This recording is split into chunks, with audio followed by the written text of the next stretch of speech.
Welcome to Phase 2, Organizing Your ICD-10 Implementation Effort. Before we talk about what you'll be accomplishing in Phase 2, let's quickly review the highlights from the first video. We introduced you to the toolkit and spotlighted how it works as a task-driven virtual consultant. Remember, the toolkit is organized according to a sane, measured, 5-phased approach. Once again, here are the phases. By now you've accomplished Phase 1 by watching the first video, reading important information about ICD-10, and scanning your toolkit user guide and instructions. Now let's talk about Phase 2, organizing the implementation effort. During this phase, you will perform the following tasks and milestones. Select your team, develop touchstone rules of the road such as a project charter and communication plan, conduct a pre-implementation organization survey that allows you to populate internal and external stakeholders and assesses current ICD-10 readiness. Perform a thorough ICD-10 impact assessment that will become the basis for your ICD-10 implementation plan, and conduct a simple chart audit that uncovers shortfalls in your current documentation's ability to support the future selection of the more specific ICD-10 codes. Let's talk about selecting your project team. Establishing governance is a critical success factor for the ICD-10 transition. Governance includes not only identifying the executive sponsor, but also identifying the project committee members and project manager. Having the optimal members involved early on facilitates prioritization, goal setting, and definition of project objectives. Consider the composition of your organization and assemble a team representing all of the core departments affected by ICD-10. Depending on your size, it is recommended that a representative from each of the following areas be included as members of the project committee: management, medical records, coding and compliance, billing and revenue, physicians and clinical staff, administrative or clerical staff, and information technology. Now let's talk about the project charter. In order to keep your project on track and focused, the project committee should establish written goals, objectives, and responsibilities. This is accomplished by drafting a project charter. Simply put, the charter is a written agreement between the committee and the sponsor that serves as the compass that points your project in the right direction. It serves as a contract between the project committee and the executive sponsor, stating what will be delivered according to the budget, time constraints, risks, resources, and standards agreed upon for the project. From the introduction in Phase 1 video, you may remember that wherever possible, we created content for you that can be easily edited and customized to fit your needs. Next up is the communication plan. The communication plan allows you to correspond efficiently and effectively to all of your stakeholders, both internal and external. It also involves determining the organization and its stakeholders' information needs. For example, what information to communicate, such as ICD-10 awareness, code sets, software requirements. Who should get the information? In other words, which internal or external stakeholders? When the information should be made available, also called the date of communication, how the information should be presented, is it in-service, webinar, or email, and finally, possible communication gaps and frequently asked questions. Now let's talk about the organization survey.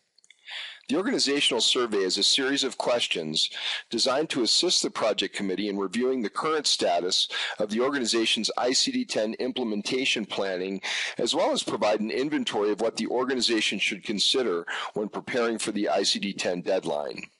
The goals are to inventory what ICD-10 transition activity has already been completed, identify key stakeholders, list areas in the practice that will require ICD-10 impact assessment, gather preliminary information regarding staff training, and provide direction to the organization's project committee regarding the next steps in planning and implementation. An important part of your Phase 2 activities is performing a simple chart review that uncovers current documentation shortfalls in regards to supporting a future ICD-10 code choice. The toolkit leads you step by step through this process. Select review charts that reflect the top 20 diagnosis codes reported in your organization's survey.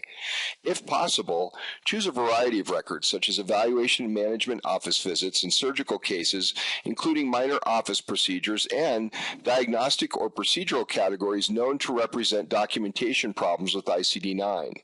Results of the review should identify deficiencies in the medical documentation of diagnoses that are lacking specific ICD-10 terminology. You may also want to address existing issues you uncover in ICD-9 in the interim. After you've selected the review charts for your top 20 codes, simply translate your ICD-9 codes to ICD-10 using the handy built-in conversion tool.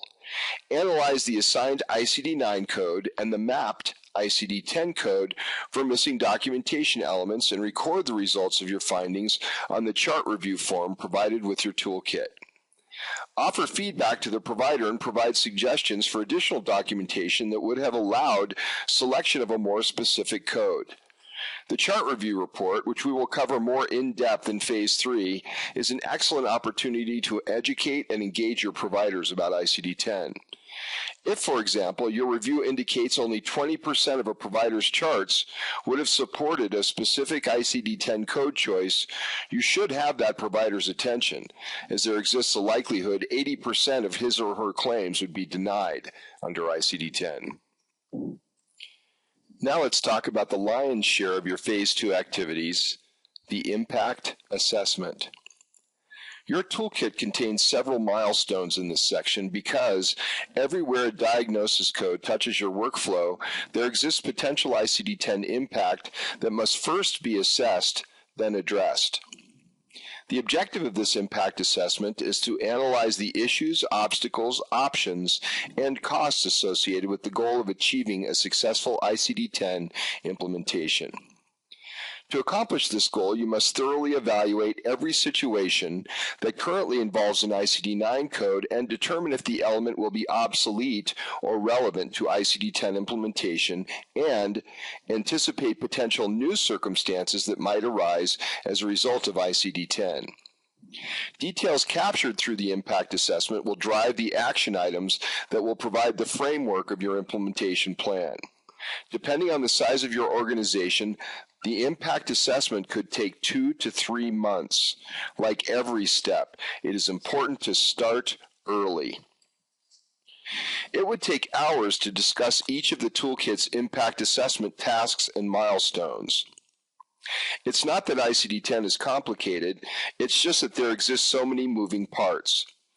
If you follow the guidelines set forth in the ICD-10 Transition Toolkit, important pieces of the overall puzzle will not be forgotten.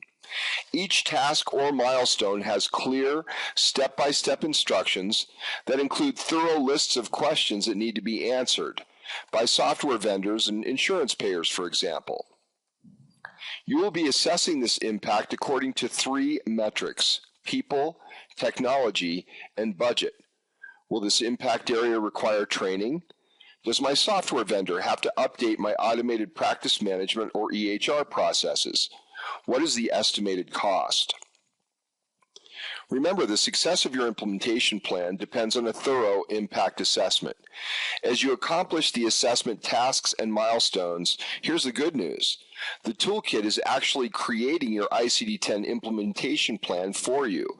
We'll discuss how that happens in the next video. To review, during Phase 2, you will select your team, create your project charter and communication plan, conduct an organizational readiness survey, perform simple chart reviews that reveal documentation shortfalls, and assess the ICD-10 impact virtually everywhere a diagnosis code touches your organization. Keep in mind, no clear boundary exists between Phases 2, 3, and 4. You may still be in the process of assessing certain impact areas as you begin to implement others.